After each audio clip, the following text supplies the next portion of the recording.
mereka cenderung pesimis orangnya.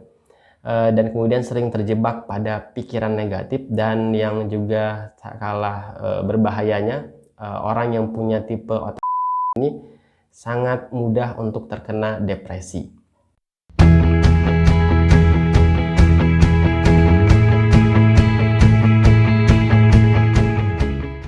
Halo, balik lagi di Ngomongin Buku. Kali ini kita akan ngomongin satu buku yang baru saja selesai saya baca. Buku itu, ya ini dia, berjudul Pahami Jenis Otak Anda dan Maksimalkan Kekuatannya Agar Anda Lebih Bahagia.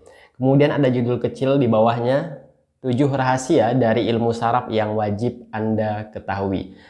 Penulisnya adalah Daniel G. Amen, seorang psikiater, kemudian peneliti, dan juga penulis dari berbagai macam buku-buku yang bestseller. Dari judul gitu ya, kemudian dari isinya kita bisa menyimpulkan bahwa buku ini tuh ngebahas berbagai upaya yang bisa kita lakukan untuk menjaga kesehatan mental kita dan untuk membuat kita lebih bahagia. Nah, di buku ini tuh dibilangnya ada 7 rahasia untuk menjaga kesehatan mental kita, untuk mencapai kebahagiaan. Tapi sebenarnya kalau saya lihat dari 7 rahasia itu, 7 itu bisa diperas lagi menjadi 4 rahasia saja, di mana 4 rahasia itu terkait dengan aspek biologis, kemudian psikologis, sosial, dan spiritual.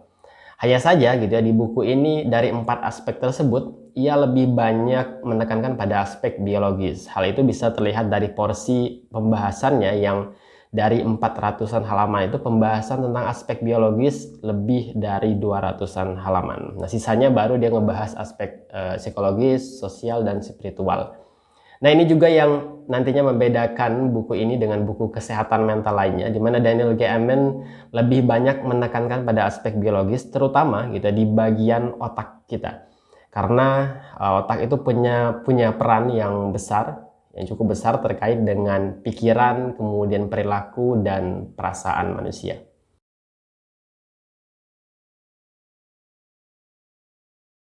Nah, pertanyaannya, kenapa di buku ini pembahasan tentang kesehatan mental lebih banyak menekankan pada aspek biologis, terutama pemeliharaan otak dibanding aspek psikologis, sosial, dan spiritual?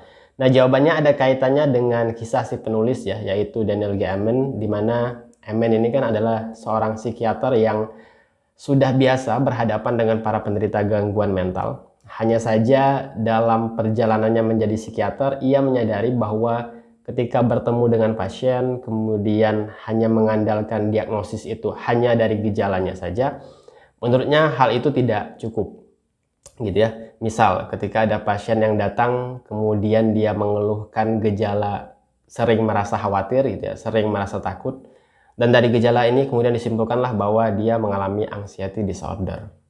Resep obatnya ini, kemudian penanganan psikologisnya seperti ini, dan lain-lain. Nah, bagi Amen, cara penyembuhan yang seperti ini tuh tidak cukup. Kenapa? Karena kalau kita bandingkan gitu ya dengan tenaga profesional medis lainnya, misalnya dokter spesialis jantung, kemudian spesialis kandungan, paru, dan lain-lain, itu mereka dapat melakukan pemeriksaan organ pasien untuk menentukan penyakit dan pengobatannya. Jadi tidak hanya berdasarkan gejala, tapi juga sampai pada pemeriksaan organ.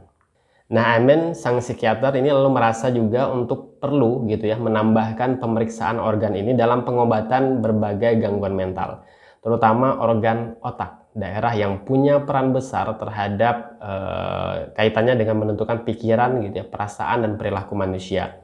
Untuk itu ia lalu menambah metode lain untuk memeriksa kondisi biologis para pasiennya, terutama kondisi otaknya, dengan ilmu neuroscience lewat alat-alat tertentu yang bisa digunakan untuk mengamati kondisi otak para pasiennya.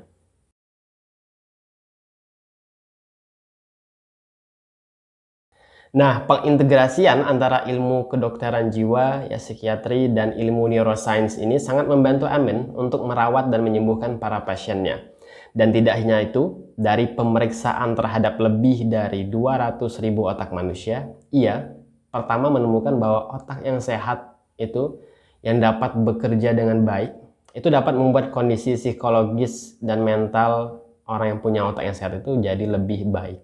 Sebaliknya, kalau otaknya bermasalah dan tidak bekerja dengan baik, nah ini yang dapat menyebabkan berbagai gangguan mental. Kedua, dari pemeriksaan ratusan ribu otak manusia itu, Daniel G. Amen juga akhirnya berhasil gitu ya mengklasifikasikan, membagi beberapa tipe otak manusia. Berikut seperti apa dampaknya terhadap pikiran dan perilaku mereka dan bagaimana cara perawatannya.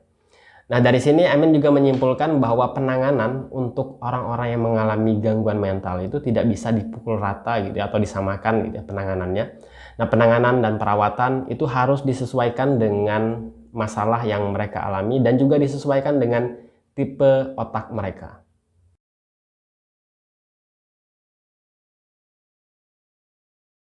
Ya, berdasarkan 200.000 hasil pemindaian otak, scan otak, dan 3 juta jawaban kuesioner, Amin dan timnya menemukan bahwa ada 5 tipe utama otak manusia. Ada 5. Yang pertama itu otak seimbang, kemudian yang kedua otak spontan, ketiga otak persisten, 4 otak sensitif, dan kelima itu otak hati-hati.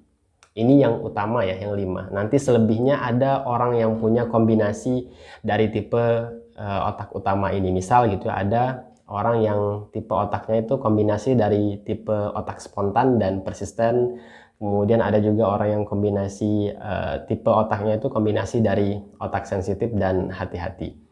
Oke, kita coba lihat satu persatu 5 tipe otak utama. Berikut gangguan mental atau problem mental yang mungkin akan ditimbulkan dan bagaimana tindakan yang bisa kita lakukan untuk mencegah hal buruk itu agar tidak terjadi pada kita. Ya, yang pertama ada otak seimbang. Otak ini bisa dibilang otak yang ideal gitu ya. Orang dengan otak seimbang itu memiliki emosi yang cenderung stabil, kemudian sikap mereka lebih cenderung positif, mereka punya kemampuan fokus yang baik, dan lain-lain. Nah, hasil dari pemindaian otak, scan otak pada otak seimbang, itu memperlihatkan bahwa mereka itu otaknya secara keseluruhan aktivitasnya seimbang. Aktivitas di bagian amigdala gitu ya, bagian yang bisa menyebabkan kesedihan, bagian emosi kita itu juga cenderung lebih tenang. Meski begitu, keseimbangan ini juga harus tetap dijaga dengan mengkonsumsi makanan yang sehat. Itu saran dari Amen, kemudian olahraga dan istirahat yang cukup. Kemudian yang kedua, otak spontan. Dari pengamatan terhadap perilaku orang yang memiliki tipe otak spontan, mereka cenderung memiliki atensi atau perhatian yang sangat pendek, sehingga mereka cenderung mudah gelisah gitu ya. Tapi di sisi lain mereka punya minat yang beragam. Otak spontan ini juga dinilai lebih kreatif dan berani mengambil resiko. Nah, yang menarik adalah dari hasil pemindaian otak, scan otak, orang-orang yang memiliki otak spontan ini itu pada otaknya bagian korteks prefrontalnya, yaitu bagian depan ya, yang biasa membuat kita untuk bisa fokus, kemudian yang biasa berfungsi ketika kita sedang merencanakan sesuatu, kemudian juga berfungsi dalam hal merasakan dan mengekspresikan emosi. Itu pada otak spontan, bagian ini itu tidak terlalu aktif. Makanya tadi atensinya tidak terlalu baik ya, kemudian mudah teralihkan pada banyak hal dan cenderung mereka ini orang yang berani untuk mengambil resiko. Nah, kemudian dari aspek senyawa kimia yang ada di otaknya, itu kadar dopaminnya, hormon yang membuat kita menginginkan sesuatu karena ada kesenangan di baliknya, hormon yang membuat kita ingin lagi, dan ingin lagi. Itu pada otak spontan malah cenderung lebih rendah. Nah, hal inilah yang membuat orang-orang dengan tipe otak spontan itu cenderung lebih gelisah dan melakukan berbagai tindakan yang beresiko. Untuk apa? Untuk menstimulasi kadar dopamin mereka yang rendah itu tadi. Nah, di sini upaya yang bisa kita lakukan untuk menyeimbangkan kadar dopamin dari saran Amen adalah dengan mengkonsumsi makanan yang kaya akan tirosin, kayak almond, pisang, dan lain-lain. Kemudian juga harus banyak mengkonsumsi makanan tinggi protein. Dan yang terakhir, tentu saja ini saran yang sama untuk semua tipe otak ya. Olahraga, meditasi, pijat, tidur cukup, dan lain-lain. Itu juga bisa untuk dilakukan agar untuk menyeimbangkan kadar dopamin dan menyeimbangkan berbagai aktivitas otak yang ada pada otak spontan ini. Kemudian ketiga, tipe otak persisten. Dari sisi gambaran perilakunya, orang-orang yang punya tipe otak persisten itu cenderung punya kegigihan yang kuat, suka dengan rutinitas, orangnya tapi tidak fleksibel ya, alias keras kepala dan sangat kaku. Dan di sisi lain juga yang bisa mengarah pada hal negatif, mereka cenderung mudah marah dan lain-lain. Dan dari hasil scan otak, pemindaian otak gitu ya, hasil dari pengamatan terhadap aktivitas otak mereka, orang-orang yang punya otak persisten ini cenderung memiliki aktivitas yang tinggi di bagian mana? Di bagian atau di area otak anterior cingulate gyrus. Bagian ini itu kalau kerjanya seimbang itu membantu kita untuk menjadi fleksibel dengan berbagai solusi, ide, dan perubahan situasi. Dan pada otak persisten, bagian anterior cingulate gyrusnya itu tadi bekerja terlalu kuat sehingga membuat orang dengan otak persisten itu sulit untuk menerima perubahan, sulit menerima ide, solusi, dan lain-lainnya gitu ya. Nah, untuk senyawa kimia otaknya, otak persisten itu kadar serotoninnya, hormon serotoninnya itu rendah. Kadar serotonin ini kan juga bertanggung jawab gitu ya untuk membuat kita terbuka dan membuat kita untuk mudah beradaptasi terhadap perubahan. Nah, kadar ini ternyata rendah pada otak persisten, makanya ia cenderung lebih kaku dan tidak fleksibel gitu, sulit menerima perubahan. Saran yang diberikan oleh Amen ialah untuk banyak mengkonsumsi banyak makanan laut, kemudian juga asupan triptopan seperti ikan, wortel, ubi jalar, dan lain-lain. Dan saran yang juga sama dengan tipe otak lainnya tentu saja adalah perbanyak meditasi, olahraga, dan pastikan untuk istirahat atau tidur yang cukup. Keempat, tipe otak sensitif. Nah, dari pengamatan terhadap perilakunya, ya, dari sisi perilakunya, orang-orang yang tipe otaknya adalah tipe otak sensitif, itu mereka tentu saja yang paling utama lebih sensitif ya, kemudian lebih perasa, pekanya kuat gitu ya, kemudian empatinya tinggi, dan cenderung punya suasana hati yang lebih beragam. Satu hari mungkin bisa sedih, campur atau marah, kemudian bahagia, senang, sedih lagi, dan lain-lain dalam satu hari, misalnya seperti itu ya. Jadi suasana hatinya cenderung lebih beragam. Dan kemudian cenderung juga ini yang agak berbahaya, mereka cenderung pesimis orangnya. Dan kemudian sering terjebak pada pikiran negatif, dan yang juga tak kalah berbahayanya, orang yang punya tipe otak sensitif ini sangat mudah untuk terkena depresi.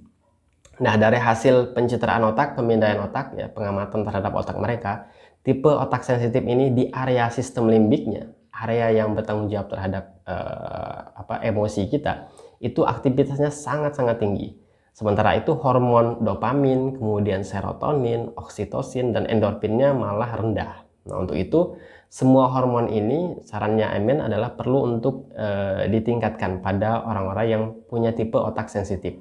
Untuk hormon oksitosin itu dapat ditingkatkan dengan cara meningkatkan hubungan sosial kita dengan orang lain gitu ya. Harus perbanyak bergaul dengan orang, berteman dengan orang untuk meningkatkan kadar hormon oksitosin. Kemudian untuk hormon endorfin bisa ditingkatkan dengan memperbanyak konsumsi coklat hitam, itu sarannya Amen. Kemudian selebihnya sama dengan tipe otak lainnya, olahraga juga harus dijaga, perbanyak meditasi, istirahat yang cukup, itu juga harus dilakukan pada orang dengan tipe otak sensitif. Kelima, tipe otak hati-hati. Dari segi perilaku, orang dengan otak hati-hati punya perilaku yang cenderung siap siaga, ya, kemudian kehati-hatiannya sangat kuat, keraguan-raguannya juga sangat kuat, sehingga mereka sering tampak suka menghindari resiko. Dan juga yang agak mengerikan adalah mereka punya tingkat kecemasan yang cukup tinggi. Dari hasil pemindaian otak, scan otak, orang yang otaknya adalah tipe otak hati-hati ini menunjukkan aktivitas yang tinggi di bagian mana? Di bagian anterior cingulate. Ini yang membuat mereka cenderung mudah khawatir. Kemudian pada area yang lain seperti area sistem limbik yang punya kaitannya dengan suasana hati, mood gitu ya, emosi, dan ganglia basal yang membuat orang cemas, itu juga aktivitasnya tinggi pada tipe otak hati-hati. Nah, sementara untuk senyawa kimia di otaknya, mereka punya GABA yang rendah, dan itu yang membuat mereka sulit untuk rileks dengan berbagai situasi. Sementara itu kadar kortisolnya, hormon stresnya itu malah tinggi. Nah, inilah yang membuat mereka mudah terkena stres. Amin menyarankan tipe otak ini untuk minum minuman yang dapat meningkatkan kadar GABA gitu ya, seperti teh hijau, buah beri, dan lain-lain, Untuk menyeimbangkan kadar kortisol bisa dengan coklat hitam juga, dan jangan lupa untuk meditasi juga, tidur cukup, aktivitas fisiknya ditingkatkan, olahraganya, perbanyak latihan pernapasan, dan lain-lain. Nah, untuk video kali ini kita cukupkan sampai pembahasan pada tipe otak manusia ya, 5 tipe utama otak manusia, karena kalau kita mau lanjut pada aspek yang lain seperti aspek psikologis, sosial, dan spiritual, videonya akan panjang dan mungkin akan membosankan. Yang jelas di bagian-bagian awal buku ini, itu ya bukunya Daniel Goleman ini, lebih banyak membahas bagaimana tipe-tipe otak manusia, seperti apa perilaku dan kondisi emosional dari tipe-tipe otak yang ada, dan bagaimana kita bisa merawat otak kita yang unik ini, yang bermacam-macam ini, agar sehat dan seimbang kadar hormon yang ada di dalamnya. Di video berikutnya mungkin kita akan bahas aspek lainnya yang dapat membawa kita pada kebahagiaan, yaitu aspek yang berikutnya yang perlu juga dijaga, yaitu aspek psikologis gitu ya. Pembahasannya nanti kayaknya akan banyak berkutat pada bagaimana mengatur cara berpikir kita. Karena stres, kemudian marah, cemas, overthinking, dan lain-lain itu biasanya bermula dari cara berpikir kita yang keliru. Nah, jadi itu yang juga harus diperbaiki pada aspek psikologis.